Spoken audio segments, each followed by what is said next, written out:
Російські десантні катери з бронею та екіпажами уражено біля берегів Криму. Це підтвердили в Головному управлінні розвідки. Йдеться про кораблі Чорноморського флоту класу «Серна», завантажені бронетехнікою, зокрема БТР-82.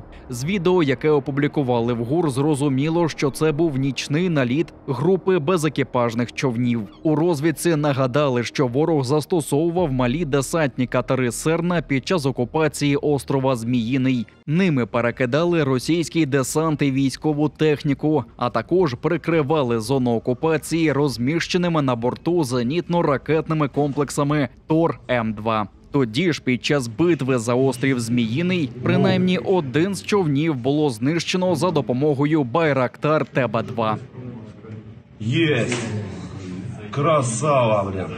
Відомо, що малий десантний корабель класу «Серна» швидкісний і може вміщати до 45 тонн вантажу та 92 озброєних десантників.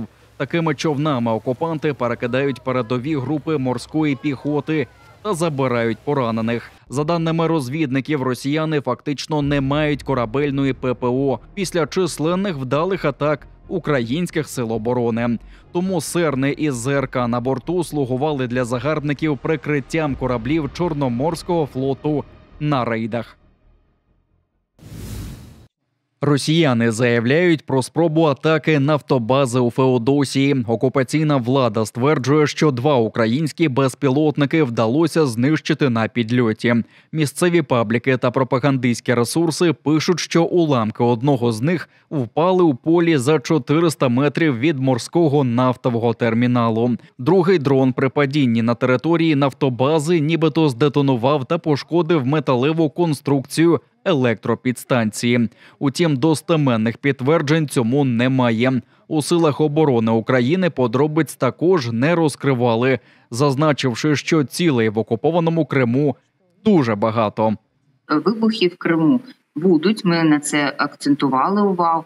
Хаб великий, накопичення великі, але будемо працювати, не покладаючи рук.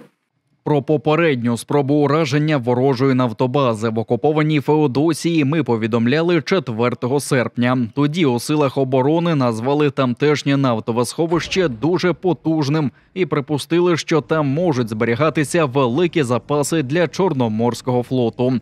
Тому російські загарбники намагатимуться захистити запаси усіма силами.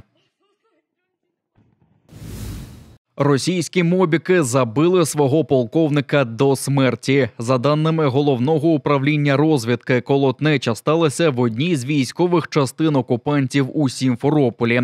Група солдатів 20-ї мотострілецької дивізії з 8-ї армії Південного військового округу Росії з невідомих причин відгамселили полковника Мусурбекова, ім'я якого розвідники не встановили. Російський офіцер, який обіймав посаду заступника командира полку, помер в лікарні Сімферополя від тяжких травм, а мобілізовані перевдягнулися в цивільне, самовільно залишили територію частини та чкурнули назад до Краснодарського краю Росії. Підсумували в Головному управлінні розвідки.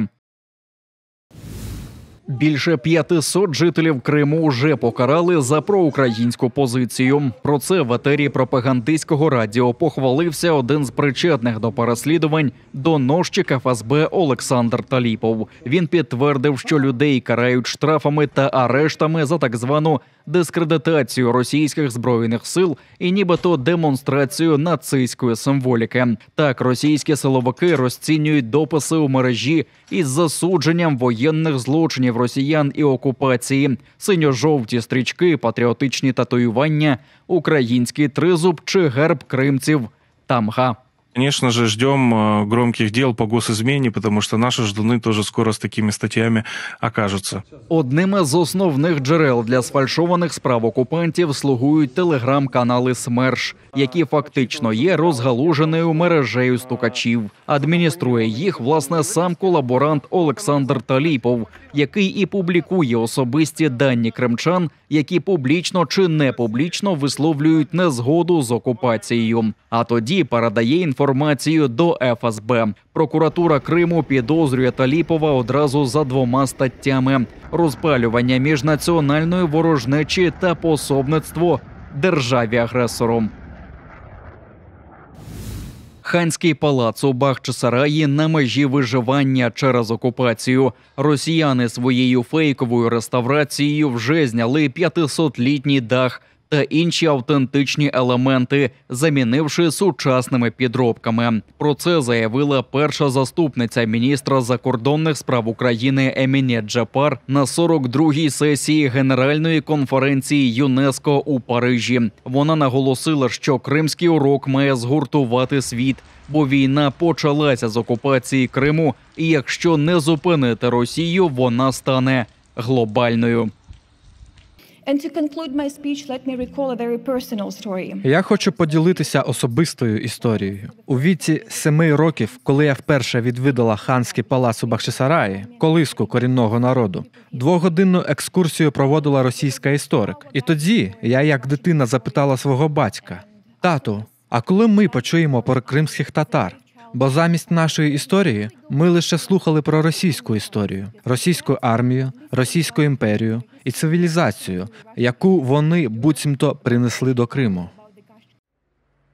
Ханський палац у Бахчисараї – єдиний у світі зразок кримсько-татарської палацової архітектури, втрачає автентичний вигляд та самобутність через варварську російську реставрацію. Пам'ятка історії та культури всесвітнього значення внесена Україною до попереднього списку Всесвітньої спадщини ЮНЕСКО.